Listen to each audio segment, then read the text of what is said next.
Next ఏంటంటే మనకి అల్పపీడనం. అవును. అల్పపీడనం అంటే మనకి కొంచెం విండ్స్ అనేవి సర్క్యులర్‌గా బ్లో అవుతూ ఉంటాయి. ఓకే. ఆ సర్క్యులర్‌గా బ్లో అవ్వడం వల్ల మనకేందంటే సెంటర్ అంటే ఆ సెంటర్ పార్ట్ దగ్గర మనకి ప్రెషర్ అనేది కొంచెం తగ్గుతది. అంటే ఓకే. ఇందాక దాంతో ఆ స్ప్రెడ్ ఆవర్తనంతో లాగా కంపేర్ కాకుండా చేసుకుంటే ఒక హ్మ్. దగ్గర మనకి గ్రెయిన్ బ్యాండ్స్ అనేవి కొద్దిగా కాన్సంట్రేట్ అయితాయి. అండ్ మనకి ప్రెషర్ అనేది కొంచెం తగ్గుతది. విండ్స్ అనేవి కొంచెం పెరుగుతాయి. హ్మ్. ఎప్పుడైతే మనకి ప్రెషర్ తగ్గుతదో అప్పుడు విండ్స్ అనేవి పెరుగుతాయి. హ్మ్. And coming to next is వాయుగుండం. సో, హ్మ్. వాయుగుండం అంటే అల్పపీడనం కంటే ఇంకొంచెం ఎక్కువగా విండ్స్ అనేవి బ్లో అవుతుంటాయి. ఆ బ్యాండ్స్ అనేవి ఇంకొంచెం మనకి కాంపాక్ట్ అయ్యి ఉంటాయి. అండ్ ఇంకొంచెం మనకి ఎట్లా అంటే ప్రెషర్ అనేది ఇంకా తగ్గుతది. ఓకే. సో, దాన్ని మనం వాయుగుండం అంటాం. వాయుగుండం. అండ్ దానికంటే ఎక్కువగా ఉండేది మనకి తుఫాను. ఓకే. తుఫాను, తర్వాత తీవ్ర తుఫాను, హ్మ్. తర్వాత అతి తీవ్ర తుఫాను, తర్వాత హ్మ్. అత్యంత తీవ్ర తుఫాను. సో, ఇట్లా మనకి క్లాసిఫికేషన్ ఉంటది. అవును. Category 1, category 2, category 3, category 4, category 5 అని.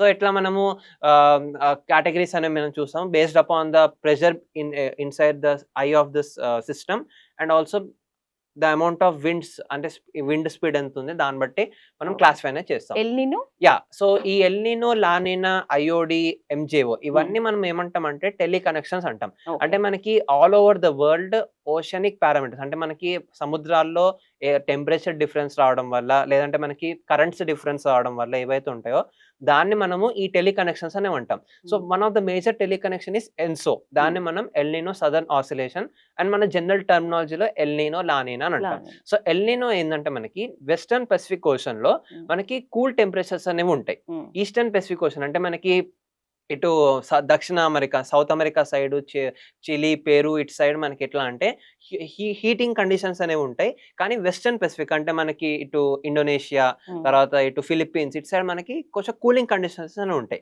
సో, హ్మ్. ఈ కూలింగ్ కండిషన్స్ అనేవి ఇటు సైడ్ ఉండడం వల్ల మనకెట్లా అంటే సప్రెషన్ అనేది ఈ వెస్టర్న్ పెసిఫిక్ ఓషన్‌లో ఉంటది. సో, సప్రెషన్ అనేది ఈ వెస్టర్న్ పెసిఫిక్ ఓషన్‌లో ఉండడం వల్ల మనకి దగ్గరలోనే ఇండియా గూడా ఉంటది. సో, అందుకని మనకి వర్షాలనేవి ఫెయిల్ అవుతాయి హ్మ్. ఎల్‌నినో ఉన్నప్పుడు. సో, మనకెప్పుడైతే సపరేషన్ అనేది వెస్టర్న్ పెసిఫిక్ ఓషన్‌లో గాని, లేకపోతే మనకి మారిటైమ్ ఓషన్ కాంటినెంట్‌లో కానీ ఉంటదో, అప్పుడు మనకి ఆహ్, వ వర్షాలనేవి ఫెయిల్ అవుతాయి. అంటే మనకు వర్షాలనేది అంత సరిగ్గా పడవు. So, okay. అప్పుడు మనకి డ్రాట్ అనేదొస్తది, కరువు అనేదొస్తది.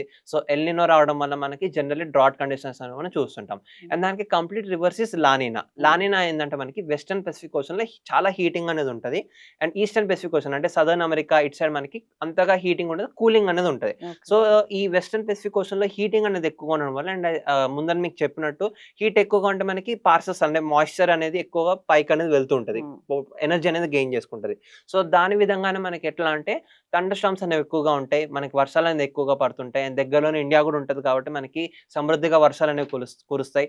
సో, లానినా ఉండడం వల్ల మనకి జనరల్లీ వర్షాలు గాని, తుఫాన్లు గాని ఎక్కువగా మనం చూస్తుంటాం మాన్సూన్ సీజన్‌లో. హ్మ్. And so, this is the main difference between El Niño and La Niña. La Niña? And దీంతో మనకి ఐఓడీ అనేది ఒకటుంటది. ఇండియన్ ఓషన్ డైపోల్ అనేది. తర్వాత మనకి ఎంజేఓ అనేది ఒకటుంటది. మాడన్ జూలియన్ ఆసిలేషన్ అని. సో, ఇవి గూడా మనకి ఆహ్, ఆహ్, వెదర్‌లో ప్యాటర్న్స్ అనేవి చేంజ్ చేసుకొస్తూ ఉంటది.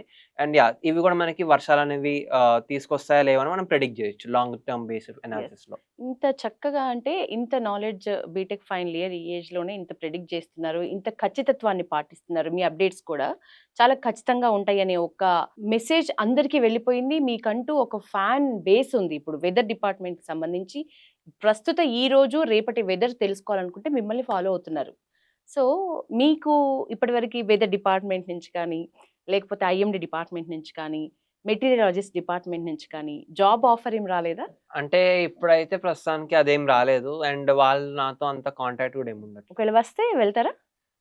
అంటే నేనైతే యాస్ ఆఫ్ నౌ నా సివిల్ ఇంజినీరింగ్ ఇటు సైడే చూసుకుందాం అని ఏంటి అనుకుంటున్నాను. మీది బీటెక్ స్పెషలైజేషన్ నాది సివిల్ చెప్పండి? Engineering. Civil so, engineering. Civil engineering as of now 4థ్ ఇయర్. సో, నాకు సివిల్ ఇంజినీరింగ్ మీద ఇంట్రెస్ట్ ఉంది కాబట్టి, so, hmm. As a professional kind of thing నేను సివిల్ ఇంజినీరింగ్ సైడ్ చూసుకుందాం అనుకుంటున్నాను. ఓకే. ఇది జస్ట్ మీకంటూ ఒక వ్యాపకం లాగానా అంటే మరి? As a kind of social responsibility అని అనుకోవచ్చు. As a kind of hobby అనుకోవచ్చు. సో, హుహు. యాహ్! సోషల్ రెస్పాన్సిబిలిటీ కింద తీసుకుంటే మీరు నిజంగానే ఇప్పుడు యూత్, మేధావులు, ఐపీఎస్ ఆఫీసర్‌లు వీళ్ళు కూడా ఇందాక నేను చెప్పినట్లు మీ ప్రిడిక్షన్ చూస్తున్నారు. రైతులకు సంబంధించి కూడా అప్డేట్స్ ఖచ్చితంగా మీ దాన్ని బట్టి ఆ ఖచ్చితత్వాన్ని నిర్ధారించుకొని వాళ్ళ పనులు వాళ్ళు చేసే స్థాయిలో ప్రస్తుతం మీరున్నారు.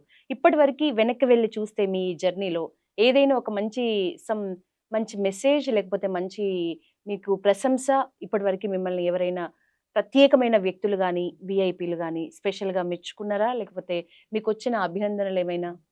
సో నాకు 2024లో ఎట్లా అంటే యూఎస్ కాన్సులేట్ వాళ్ళు నాకు ఇట్లా ఒక ప్రోగ్రామ్‌కి ఎన్రోల్ చేశారు. ఇట్లా వెదర్ ప్రిడిక్షన్స్ ఓకే. కోసము ఇంటర్నేషనల్ విజిటర్స్ లీడర్‌షిప్ ప్రోగ్రామ్ అని. హ్మ్. సో దానికి నేను జూలై 2024లో as a kind of US sponsored programme నేను 4 వీక్స్ 3 హ్మ్. వీక్స్ టు 4 వీక్స్ యూఎస్ అనేది వెళ్ళాను. సో అక్కడ 4 సిటీస్ అనేవి తిరిగాను. అండ్ అక్కడ ఏవైతే డిపార్ట్మెంట్స్ ఉంటాయో అక్కడ నోవా అని, ఎన్‌డబ్ల్యూఎస్ అని, స్టేట్ డిపార్ట్మెంట్ అని, తర్వాత ఎమర్జెన్సీ డిపార్ట్మెంట్స్ అని, so and also news channels అని, ఓకే. అక్కడ అక్కడ వెదర్ ఫోర్‌కాస్టింగ్ ఎట్లా చేస్తుంటారు అండ్ అక్కడ ప్రజలకి ఇన్ఫర్మేషన్ ఎట్లా చేరవేస్తుంటారు.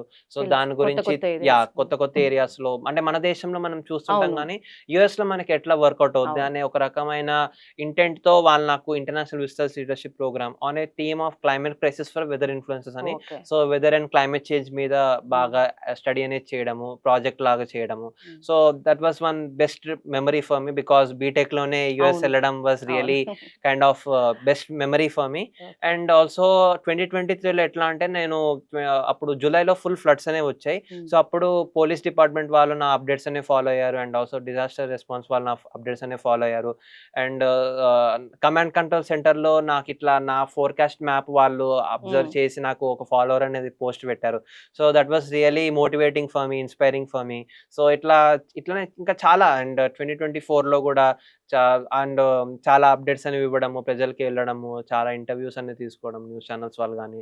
అండ్ ఆల్సో 2023లో నాకు ఒక మీడియా అవార్డ్ అనేది వచ్చింది. As a okay. Best male digital influencer yes. Award. మా పల్లవి టీవీలో గూడా మీ మిమ్మల్ని ఫాలో అవుతున్న వాళ్ళున్నారు. హ్మ్. సో అట్లా చాలా అవార్డ్స్ అనేవి వచ్చాయి. అండ్ చాలా రికగ్నిషన్ అనేది వచ్చింది. I am very much happy. And ఫ్యూచర్‌లో ఎట్లా సోషల్ రెస్పాన్సిబిలిటీ కైండ్ ఆఫ్ థింగ్‌లో నేను కంటిన్యూ చేద్దాం అనుకుంటున్నాను. యెస్. గ్రేట్ బాలాజీ. అంటే మీ కెరియర్ పరంగా సివిల్ ఇంజినీర్ వైపు మీరు చాలా సీరియస్‌గా ఉన్నారో అర్థమవుతుంది. ఇదొక సోషల్ రెస్పాన్సిబిలిటీ కింద అని అనుకుంటున్నారు. ఇవి 2 కాకుండా ఇంకేమైనా సెపరేట్ గోల్స్ ఏమైనా ఉన్నాయా? ఫ్యూచర్ ప్లాన్స్ ఏమైనా ఉన్నాయా? డ్రీమ్స్ లాగా? అంటే యాస్ ఆఫ్ నౌ అయితే నాకంత ఐడియా లేదు. బట్ యాస్ ఆఫ్ నౌ ఎట్లా అంటే ఇండస్ట్రియల్ ఎక్స్‌పీరియన్స్ కోసము అండ్ ఇండస్ట్రియల్ మనకి ఎట్లా వర్క్ అనేది జరుగుతుంటే అంటే సివిల్ ఇంజినీరింగ్‌లో last 4 years was complete like college ఎట్లా ఉంటది. మనకి అవును. థియరిటికల్ కంప్లీట్‌గా.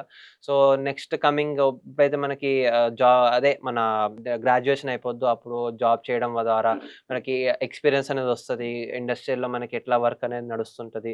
సో దాన్ని బట్టి నేను ఎక్స్‌పీరియన్స్ అనేది గెయిన్ చేద్దాం అనుకున్నాను. That will be really helpful in my future career yes. Also. Thank you so much Balaji. ఈరోజు వెదర్‌కి సంబంధించి చిన్న చిన్న డౌట్స్ అయినా సరే మాకు కొంత క్లారిటీ వచ్చింది మీ నుంచి.